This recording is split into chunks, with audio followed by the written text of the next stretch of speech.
Mākslīgais intelekts, biržas uzņēmumu prezentācijas, investoru pieredzes stāsti un tīklošanās ar Latvijas investoriem. Tas viss Investoru kluba konferencē 4. novembrī Jūrmalā. Vairāk informāciju meklē investoruklubs.lv sadaļā pasākumi.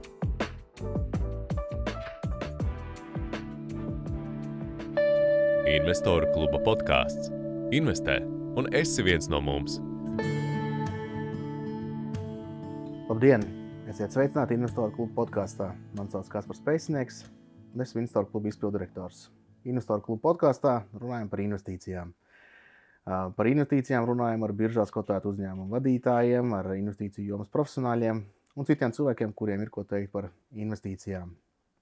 Pirms sākam epizodi, kā vienmēr ir jāpasaka atruna, ka nekas šajā epizodē runātais nav jāuztver kā investīciju rekomendācija, katrs pats vērtējam savus riskus un domājam ar savu galvu. Lai gan visas epizodes mums Investoru klubā ir īpašas, bet šī epizode šajā brīdī ir īpaša. Tāpēc, ka šoreiz mēs runājam nevis ar uzņēmumu vadītāju, kur uzņēmums jau ir biržā, bet kurš ir procesā, lai ietu biržā.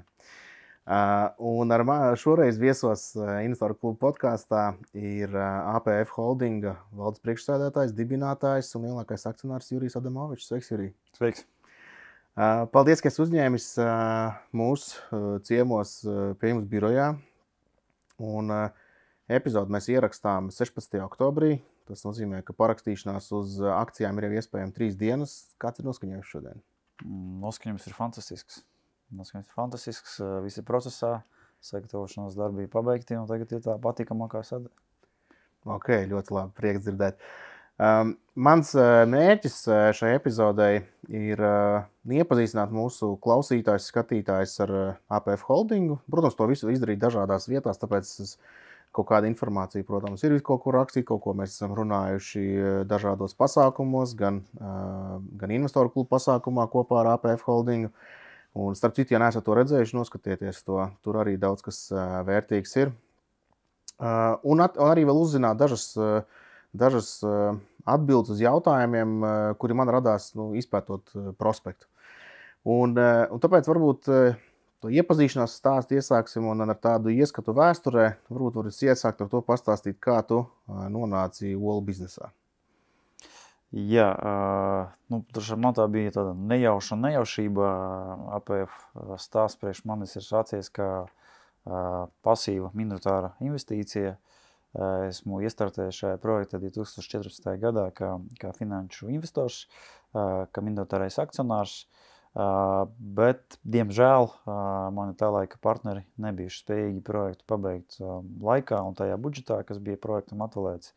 Un līdz ar to man attiecīgi, lai savu sākotnēju investīciju glābtu, un lai glābtu šo projektu, bija jāpieņem lēmums projektu pārņemt pilnībā, kas arī notika 2016. gadā, kad ar tekošo vadības komandu mēs Aleksis putnu fabriku bijām pārņemuši. Vēlāk 17. gadā mēs 17. gada sākumā izvedām APF Holdingu, uz kura bāzi jau attiecīgi pieņēma lēmumu, ka turpmāk mēs veidosim APF grupu, ka tādu ambiciozu lauksaimniecības nozarē strādājušu uzņēmuma grupu ar tādiem ļoti skaidriem, saprotamiem izaugsmes plāniem. Ok, varbūt var iezīmēt arī pastāstīt, ko tu darīji pirms APF Holdinga. Šodien es esmu uzņēmējs, bet principā mana karjera pēdējie 20 gadi ir saistīta ar finanšu nozari. Kaut gan es esmu uzaudzis laukos agronomu ģimenē, mani vecāki abi divi ir agronomi, mans brālis ir agronoms izglītības. Esmu vienīgais, kurš ļoti gribēja no laukiem izrauties, izskolojos ekonomikā Latvijas universitātē, strādāju no sākuma finanšu ministrijā, dažādās bankās, gan Latvijā, gan ārpus Latvijas, bet droši vien no likteņa nevar aizbēgt, un esmu nonācis atkal laukos. Esmu Aleksis putnu fabrikas īpašnieks, un es principā pateikšu, ka man lauksaimniecība un ražošana ļoti patīk. Īstenībā visi man tuvākie draugi, paziņas, ģimenes locekļi to zina, kad es īstenībā kaifoju daudz vairāk no ražošanas, nevis no bankinga. Bet tu par tie banku biznesā tur sanāca labu laiku būt, un esi vēl joprojām, vai ne? Jā, es esmu joprojām, es esmu Industria bankas lielākais akcionārs padomes priekšsēdētājs. Tas projekts arī paņem manu laiku, bet bankas ir regulēts biznes, jā, kas ir ļoti, stingri šodien regulēts, un varbūt bankings šodien nav tas pats bankings, kas bija pirms 10 gadiem, tad tur tās dinamikas, kas bija nozarē raksturīgi agrāk, viņas vairs nav. Dažādi iemesli dēļ, kā mēs zinām. Un man šobrīd fascinē ražošana, es sevi redzu ražošanā un esmu gatavs ražošanas attīstībai veltīt savu laiku. Ļoti labi. Un, jā, tu minēji APF Holdings, kad ir tapis, kad jūs viņu pārņēmāt. Un, jā, pieskaroties, ja, protams, viss ir par un ap IPO šodien. Jā. Mēs tur, ja skatītāji, klausītāji gribat vēl kaut kādu informāciju atrast, viss ir atrodams prospektā. Prospektu vajadzētu katram palasīt, paskatīties, kas tur ir. Prezentācija jums ir mājaslapā par gaidām, bet man tieši gribējās parunāt par to pašu uzņēmuma, kā viņš šobrīd izskatās uzņēmums, ja, kas šobrīd ir un kas plānojās IPO procesa līdzekļu piesaistes rezultātā, līdz kam jūs plānojat nonākt. Tad par šiem lielajiem, jā, tur jums šobrīd ir 3 jā, šīs vistu novietnes, un ko ir plānots darīt ar IPO līdzekļiem? Jā, attiecībā uz IPO līdzekļu izlietojumu, kā visi saprot, investori prospektā tam veltīt atsevišķu sadaļu. Un man īstenībā priecē, ka varbūt ar iepriekšu emitentu prospektiem mūsu tā use of proceeds, jeb finansējuma izlietojuma sadaļa ir maksimāli detalizēta, manuprāt.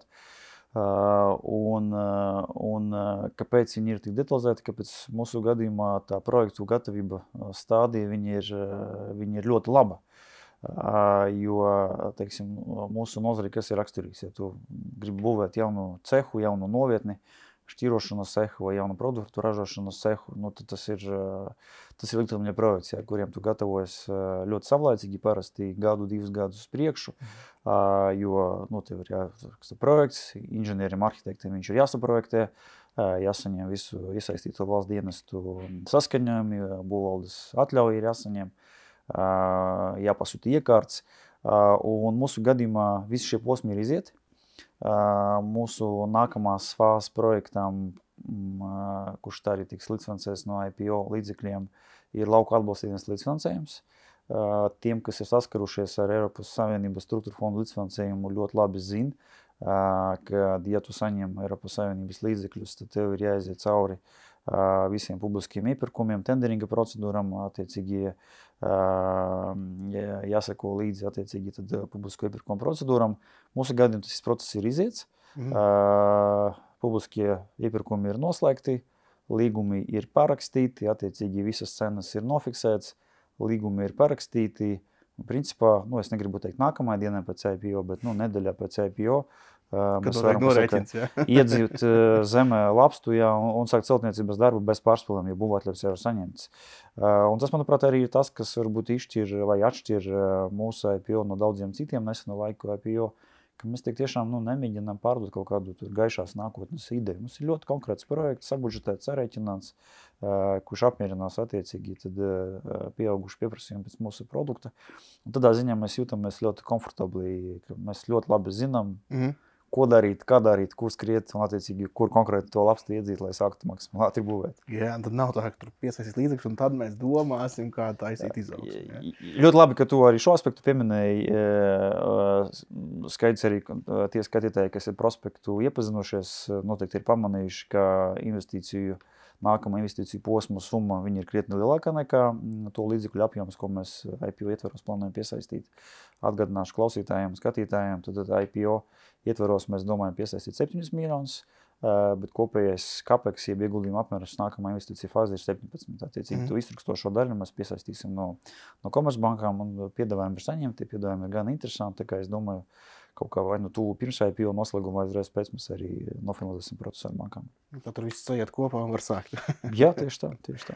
Ok, bet tad arī tur tabuliņa, kas man stāv priekšā, ir, ka vai šiem investīciju fāzēm, kurš šodien ir 3 vistu novietnes, un plāns ir pēc IPO līdzekļu piesaistes, ka tas būtu 5 uz 2 gadu laikā, Cik ilgi tiešām aizņem tas process no tā, ka var sākt un ko mēs ieraudzīsim tās Labi, viena lieta ir dzīvē ieraudzīt ēkas, jā, droši vien investoriem interesē, kad tad mēs ieraudzīsim tos ciparus atskaitēs. Tā laba ziņa ir tāda, ka, teiksim, APF esošā komanda, tā teikt, jau ir uzsitusi roku un zina, kā būvēt jaunus cehus, montēt iekārtas un viņas palaist. Tā mūsu līdzinājā pieredze rāda, kad no celtniecības darbu uzsākšanas un līdz jauna ganapulka imitināšanas tie ir 10 mēneši. Okay. Attiecīgi, ja viss iet pēc plāna, es domāju, ka uz nākamā gada augusta septembrī, attiecīgi 4. 5. seks jau būs nodota eksploatācijā, un principā mēs arī savā finanšu modelī to paredzam, arī investoriem to komunicējam, ka 25. gadu mēs jau strādāsim ar attiecīgi pabeigto 5 cehu pilnu jaudu. 24. gada beigās ir tad ieskriešanās, tad jau būs pirmie papildus rezultāti. Attiecīgi, jā. Jāreķinās ar ciklogrammu, jāsaprot arī, ka putni, kā jebkurš dzīves organisms, viņi strādā pēc noteiktas attiecīgi ciklogrammas, un paies zināms laiks, kamēr ganapulki jaunās cehos ieskriesies un sasniegs optimālo olu dejības līmeni. Jā, viena lieta ir tie cehi, un otra lieta ir jūsu preļu darbības, kur ir plāns audzēt putnus. Jā, tieši tā. Preļos mums jau šobrīd ir uzbūvēti divi cehi.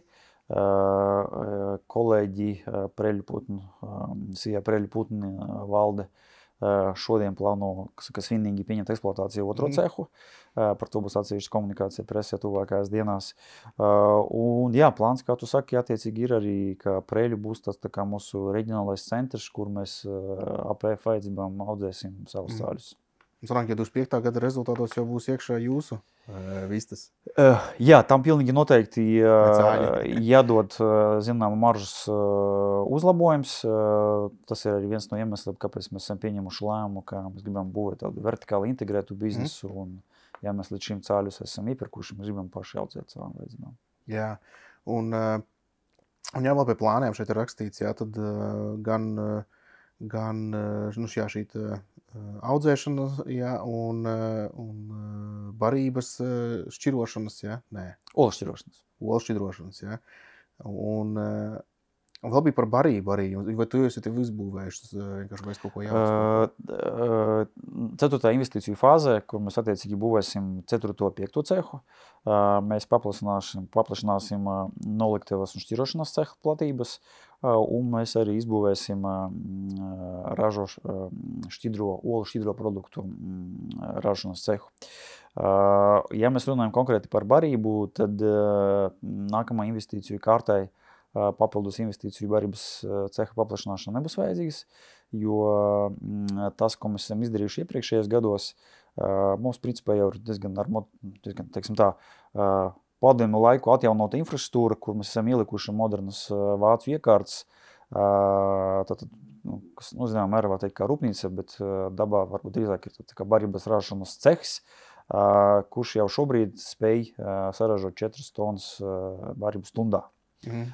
Kas principā ir pietiekoši, lai attiecīgi 5 cehu vajadzībām nodrošinātu mūs ar pašu ražoto lobarību.